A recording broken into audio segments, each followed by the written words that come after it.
We remain steadfast in our commitment in delivering local news that matters, stories that inspire, enriching the lives of Filipinos in Mindanao, in the Philippines and across the globe. This is your GMA Regional TV, kapuso ng bawat Pilipino.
Ito ang GMA Regional TV, One Mindanao.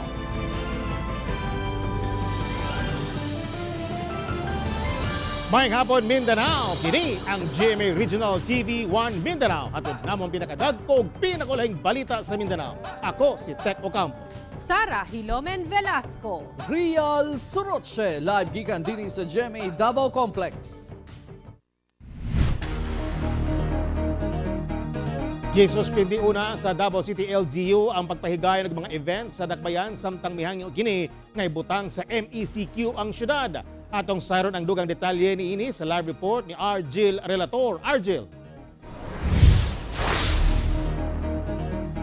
Tek, gibawal na sa Davao City Tourism Office ang pagpahigayon o mga social gatherings o mga samang events sugod sa Sabado hangtod na sa katapusan sa bulan sa Hunyo. Kiniluyo sa request sa Davao City LGU sa IATF ng ipailawom sa MECQ ang syudad. Sa bulan sa Hunyo, sobra 20 events sa Davao City ang nakabook sa event organizer nga si Kiam Paralion kung asa kadaghanan ni ini ang kasal. Apan dili na kini mahinayon tanan, human gipadal-an na og advisory sa City Tourism Office ang mga event organizers og suppliers sa syudad nga gibawal na ang pagpahigayon og social gatherings, meetings, incentives, conventions and exhibits o gathering sa balay nga dunay mga guest nga gikan sa laing balay sugod June 5 Sabado hangtod na sa katapusan sa bulan. Nakuratan ko kay akong couple nga ka-meeting din hilak naman. Tapos ako na lang nagboto, gi-post din ako ang from email sa City Tourism kay sa 27 baka events karong June. Isa-isahon ako sila tawag so at least mabasa nila para sila na yung message ako. I-reschedule na lang kuno sa mga couple ang ilang petsa sa kasal kung kanus-a pwede na ang events. Una pa man makapigayon og event, kinahanglan og permit gikan sa Tourism Office. Apan tungod kay gibawal ang events karong bulana sa Davao City, revoked na ang tanang permit nga naaprubahan. Wala may no mabago sir kung pila ang package price nga nakuha nila sa kuha kay kung pila to sir so retain man gihapon to siya kay dili man pud sala sa atong couple na na ma-postpone lang wedding kay mando man na sa city.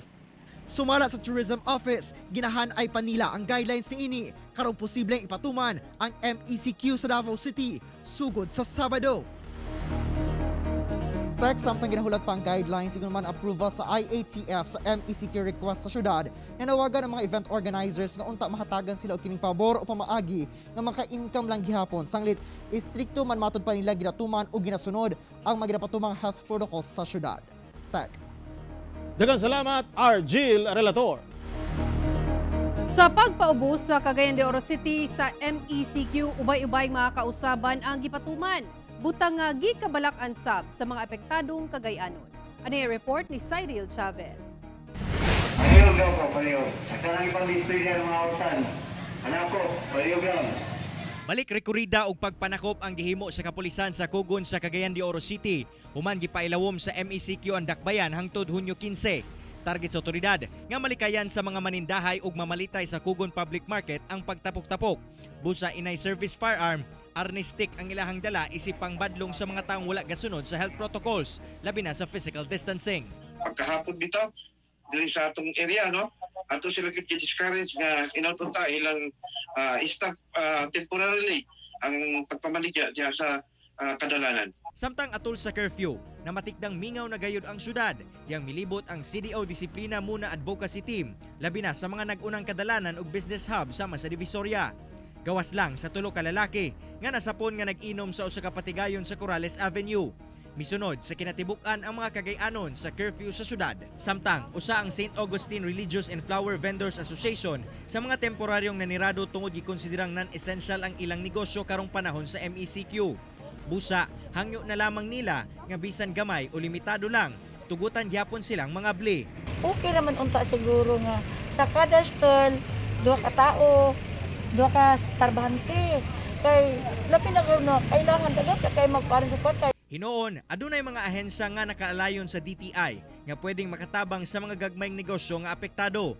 Mamahimo sila mo bisita sa DTI Region 10 Facebook page ug website. Itong gusto nga micro-enterprise na mag-loan no, sa atuang SP Corporation o ng attached agency, DTI gihapon na sila, they can apply online. Ubos sa MECQ, mamahimong mag-operate ang mga gikonsiderang essential services ug products sama sa mga supermarket, grocery, public market, public and private hospitals, health and emergencies frontline services ug uban pa. Samtang ablisab ang mga restaurant ug take-out and delivery service, apan 10% capacity lang ang gitugutan alang sa dine-in.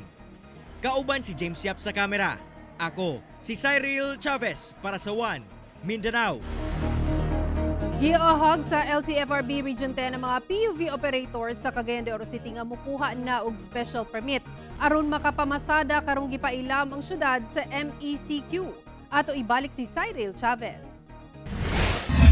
Aron makabiyahe ang mga pampublikong sakyanan ubos sa MECQ, kinahanglan dunay special permit ang mga operators gikan sa Land Transportation, Franchising and Regulatory Board Region 10. Hinoon sa mga nakakuha na og special permit sa miaging tuig, magamit pa kini karon. Apan sa mga wala pa makakuha, kinahanglan pa nilang mulukat aron dili dakpon. Walay bayro no sa atong special permit.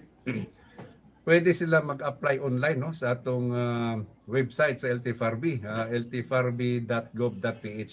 So pwede gapon nga dili na kinahanglan nga mo ni pang mo-secure og special permit through sa atong online applications. Hangyo sab sa LTFRB nga batasanong sundon ang 7 commandments sa pagpamasada karong dunay pandemya, pagsuot sa face mask o face shield, pagbawal sa pagistorya o paggamit og cellphone sulod sa mga PUVs, pagbawal sa pagkaon, pagsiguro nga dunay proper ventilation, pagdisinfect sa mga sakyanan, pagbawal sa pagsakay sa mga symptomatic patients ug pagsunod sa physical distancing. Kita pod no kani mga bystanders, mga concerned citizens, pwede pod nila isumbong sa atong Facebook page nga kani nga plaka, kani nga plate number o kani nga sakyanan dili ga obserba sa atong minimum health standard.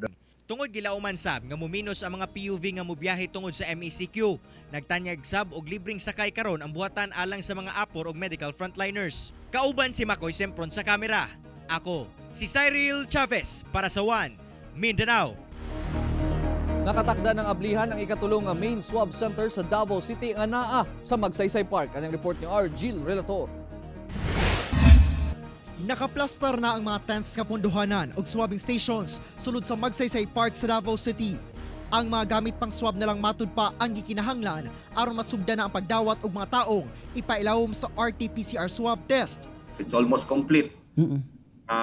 I think anytime we will be starting already with the swabbing activities diha sa atong Magsaysay Park. Kung masugdan na kini, tulo na ang main swabbing center sa Davao City. Ang laing duha, ang Santa Ana District Health Center nga mao'y mo cater sa mga F1 o close contact, nakasinati og influenza-like illness o referrals gikan sa ubang district health centers for swabbing. Ug ang Crocodile Park kung asa magpadayon ang drive-thru alang sa surveillance swabbing ug sa mga dagkong kumpanya. Matag adlaw ubay-ubay ka mga Davaoenyo ang ginapailawom sa swabbing sa Santa Ana Health Center. Busa dili kayud malikayan nga taas ang pila. og pipila lang ka metros gikan sa Santa Ana Health Center mao ang Magsaysay Park kung asa gimutar ang dugang swab center ug gilauman nga kung mag-operate na kini mabahin na ang mga tao nga for swabbing. Natay access sa turil, atong diha mo dapit sa puan o talomo o bago. Or sa turil area, natay turil, no, adlaw-adlaw na sila nagaswabing diha. So dili na mo kinahanglan mo dihay pa og Santa Ana or Saysay pa kung magpaswab kay natay. Everyday na sila swabbing diha sa turil. So may crossing Bayabas, no. Ana sa kapin 20 ka swabbers gikan sa 10th IB ug Davao City Police Office ang midugang sa swabbers sa City Health Office. Samtang magpadayon ang surveillance swabbing sa syudad aron mapangita tanang positive patients aron nga makontrola gilayon ang pagtakdanay labi na karon dunay surge sa COVID-19 cases sa syudad. Kauban si Jojo Sularte sa kamera. Ako si Argil Relator para sa One Mindanao. Sa General Santos City, patay human gipusil sa riding in tandem suspects ang tricycle driver nga si Nicolas Mesias Albutra, 55 anyos sa Purok Springville, Barangay Kalumpang. Padulong unta sa Kalumpang proper ang biktima samtang nagmaneho siyang tricycle. Apan, pag-abot sa lugar, kalit misulpot ang mga suspect dayon pusil sa katulong higayon. Blanco pa ang kapulisan sa motibo sa pagpatay sa biktima samtang wala sad masayod ang kabanay niini kung doon na ba kini nakaaway o nasuko kaniya. Dakpan si Jopas Ilyogon, residente sa barangay Sumpong, Malaybalay City, Bukidnon, sige kasang bypass operation sa kapulisan. Nakuha gikan sa suspect ang 34,000 pesos nga kantidad sa shabu, 500 pesos mark money ug 1.4 grams sa marijuana. Notado kunong tigpahutong shabu ang suspect kinsa toto ng gitiktikan sa kapulisan.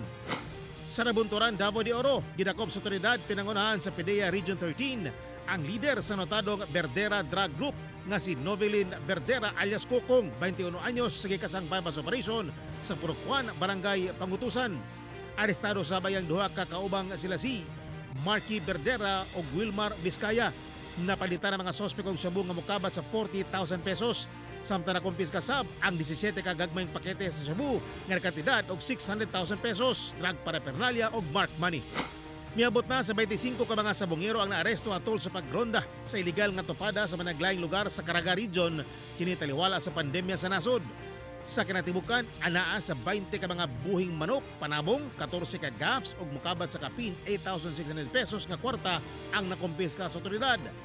Mga tubang ang mga dinakpan og kasong paglapas sa RA 11469 kung bayanihan to Hill as one act, PD 1602 ingon man PD 449 o Cockfighting Law of 1974.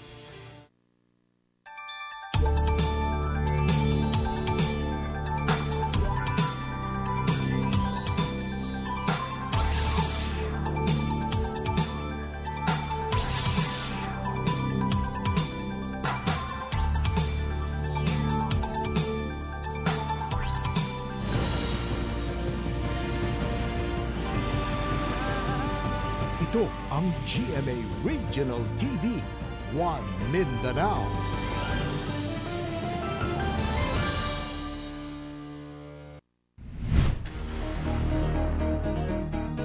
Giablihan na ang pinakadako nga vaccination hub sa Davao City nga makakomodate og usa ka libo ka vaccines matag adlaw. Ana ang report ni Sheila Vergara Rubio. Nangabli na ang mega vaccination hub nga nahimutang sa Azuela Cove sa Lanan, Davao City. Makaakomodar kini og usa ka libo ka vaccines gikan sa nagkariang barangay sa Davao kinsa ubos sa A1, A2 ug A3 priority list.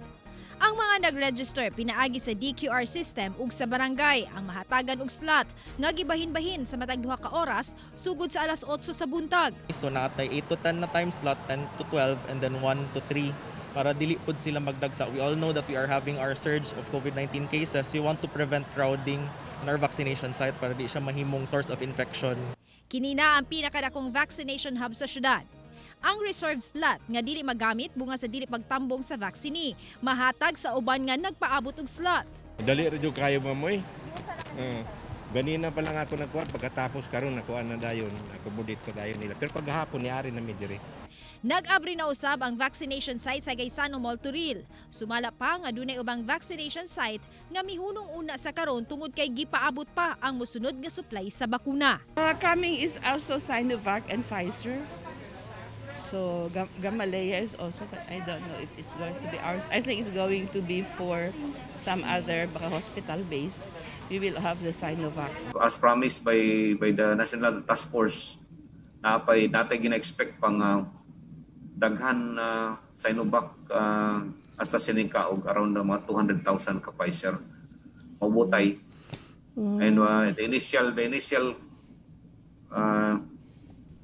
kanang among nadawat nga info is I think June 6.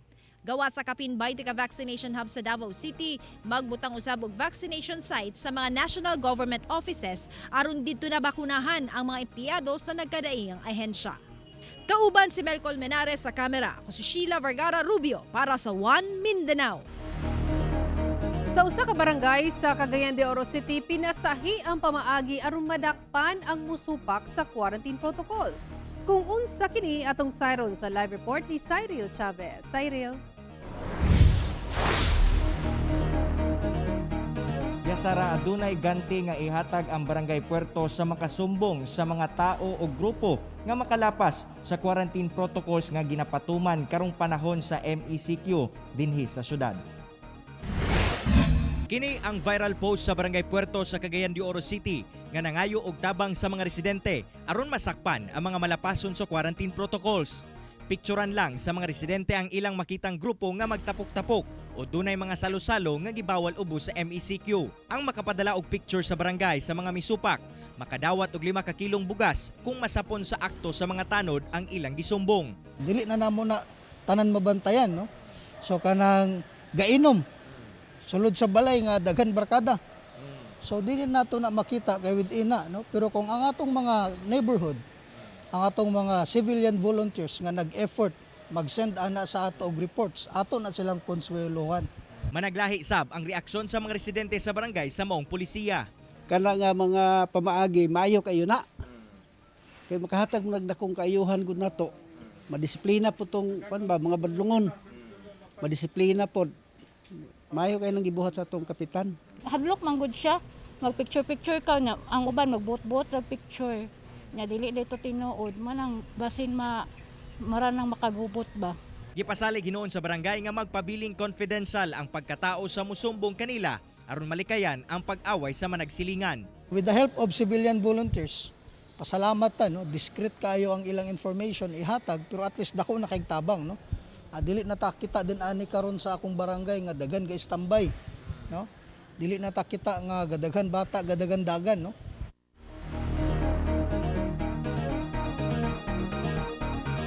Sarabutyag sa barangay nga alang sa mga violators nga madakpan ipatawag kini sa barangay o gapahimangnuan. Apan kung magbalik-balik kini nga madakpan, isuhan na kini og ordinance violation receipt kon OVR. Busa panawagan sa barangay ang kooperasyon gikan sa katawhan. Sara. Okay, daghang salamat, Cyril Chavez.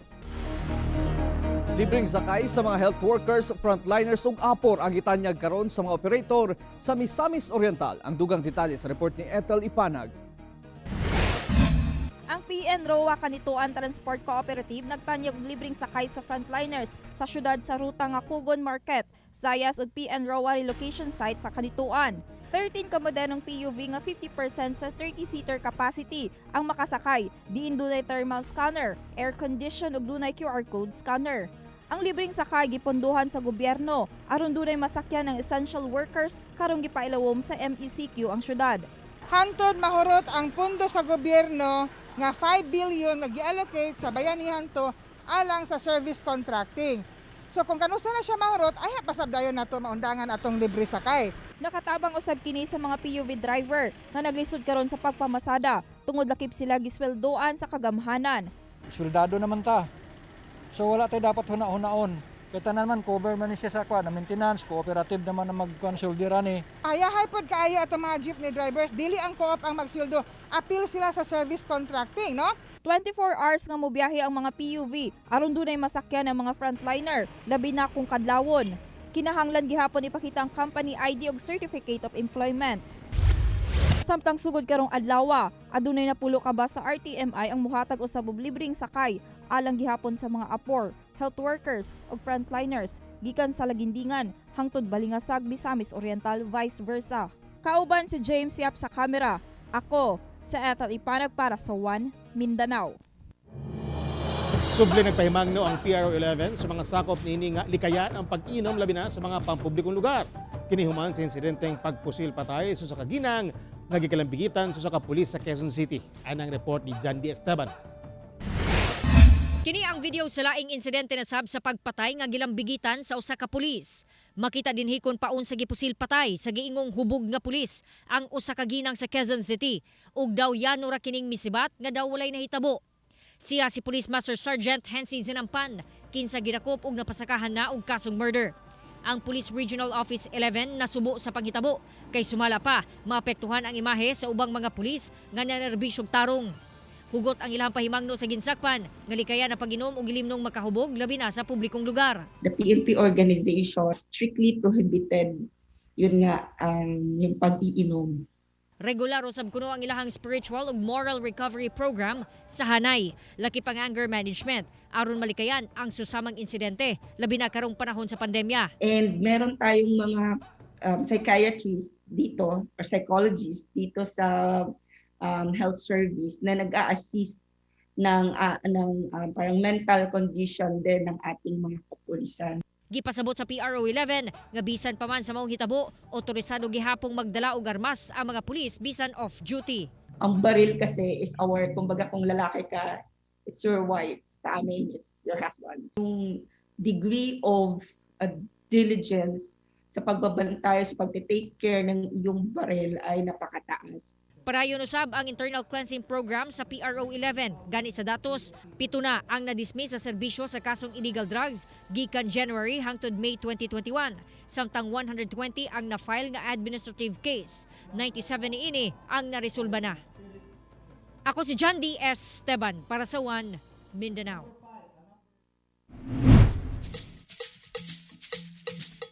Baratong French cuisine ba ang inyong mga gipangita, mga kapuso? Tara og atong tilawan dinhi sa usa ka snack bar sa Davao City nga gipanag-iyahan sa usa ka visually impaired nga French national. Atong sayron pinaagi sa report ni R. Gil Relator.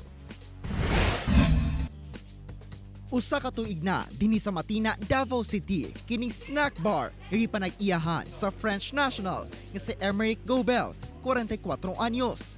Kani siyang police officer sa nasod France. Apan, mas gusto na niyang mupuyo dinhi sa Pilipinas. I want to let discover Filipino French food and not expensive with affordable price because each time I saw in Davao French restaurants they are very expensive and I don't find that normal.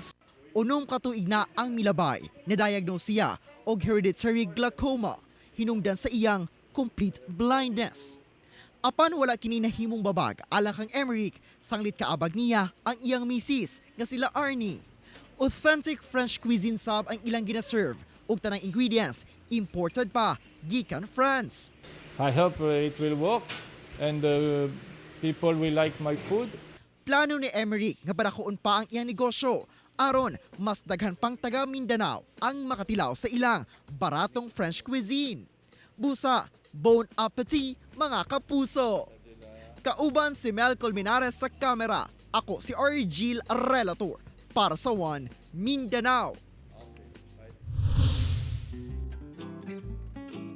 Tayo, kulang dyan ang 24 hours. Affection. Yatira! Wala man dyan nagmahal sa kuha.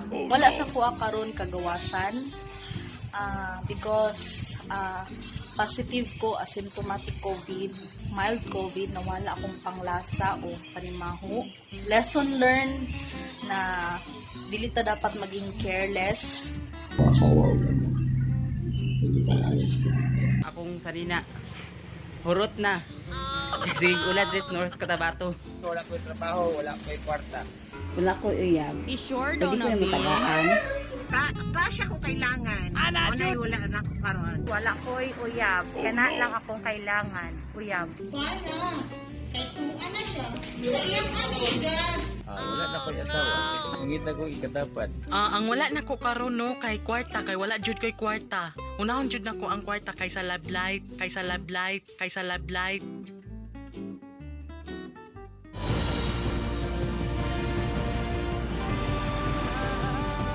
Ito ang GMA Regional TV, One Mindanao.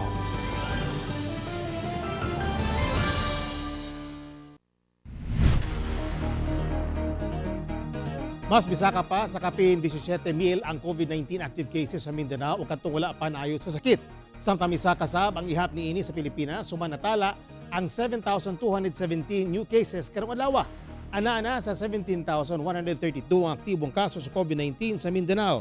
Samtang 104,612 na ang tanang kaso. 83,969 ang naayo na o 3,511 ang namatay. Sa Pilipinas, misaka sab sa 55,790 ang aktibong kaso sa COVID-19. Ana sa 1,247,899 ang total COVID cases. Kapin 1,170,000 ang recoveries o 21,357 ang namatay. Sa tibok kalibutan, kapin 171,686,000 na ang nataptan ng COVID-19 ug sobra 3.6 milyon na ang namatay.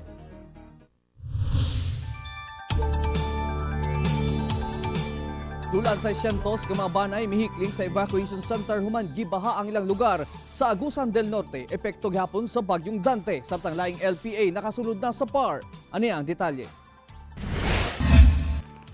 Kuha kini nga video sa kahubog nga lalaki nga buot untang motabok sa nakaguros nga tubig baha sa Kabadbaran River sa Kabadbaran City, Agusan del Norte. Girescue siya sa kapulisan tungod dili magpapugong nga motabok. Diri mo kaon ta. Dito to naman. Ha, mas dito. Diri ko. Paminaw sir, paminaw. Sa laing kuha sa video, migamit na og PC ang kapulisan aron magamit sa katawan sa pagtabok sa sapa. Gani, ilang giadtuan ang mga balay nga gilunupan sa mga lugar sa barangay Puting Bato ug barangay Kalibunan. Giusaw sa nila ang kabalayan sa pamasing doon na pa'y nabiling residente nga wala pa makahiklin. Martes sa hapon, base sa Provincial Disaster Risk Reduction and Management Office, miabot sa 560 ka mga banay ang temporaryong ibutang sa evacuation centers sa Kabadbaran City. Gilaw nagpadalaw kayuda ang lokal nga kagamhanan sa mga apektado. Sa karon, hinay-hina nang namalik sa ilang mga balay ang ubang residente. Human sa bagyong Dante, laing low pressure area ang misulod na sa Philippine Area of Responsibility kaganihang kadlawon. Anaa kini sa 1,135 kilometers sa sidlakan sa Southern Luzon. Bisan wala pa kini direktang epekto sa Mindanao, apan posibleng ulanon gihapon ang mga lugar sa Zamboanga Peninsula, Northern Mindanao, Caraga ug Davao Region, epekto sa localized thunderstorms. Paden paghihapon nga adunay masinati nga patak-patak or kalit mga pagulan labi na sa mga bukid nga dapit sa hapon or sayo sa gabi. Masinati kini tibok dapit sa Mindanao epekto sa localized thunderstorms. Ako si Teco Campo para sa One Mindanao. Ania karon sa Davao City, sila si former representative sa 1st District sa Camarines Sur nga si Rolando Andaya Jr. ug Gilberto Gibo Teodoro. Sa post ni Rolando Andaya Jr. sa iyang Facebook account, gibutyag niini nga padulong sila sa Davao City aron makig-istorya kang Mayor Inday Sara Duterte. Uban ni Andaya sa private plane si Gilberto Gibo Teodoro nga giingon ni Andaya nga mao'y vice presidente sa mayor sa 2022 elections. Gani sa laing picture makita si Mayor Inday uban si Gibo nga bag-ong nabakunahan. Sa pagpanubay sa GMA Regional TV 1 Mindanao kang Mayor Inday Sara Duterte, wala niini gilimod o gihimakak ang ilang panagtagbo. Apan bugtong tubag sa mayor, no comment.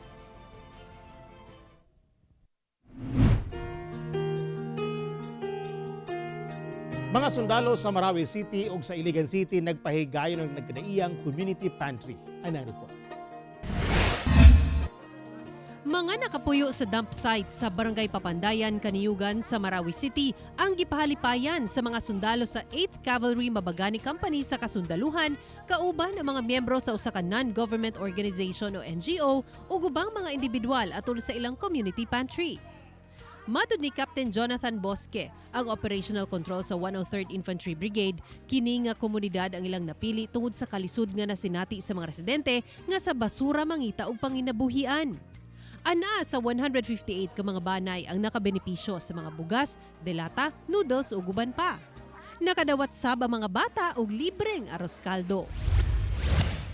Samtang sa Iligan City, nang hatag sab ang mga sundalo sa 55th Infantry Battalion uban ang usa ka NGO ug mga bugas, kape, asukal, itlog ug uban pa atol sa ilang community pantry alang sa 160 ka mga banay sa hilit nga barangay sa syudad nga mao ang Barangay Kalilangan.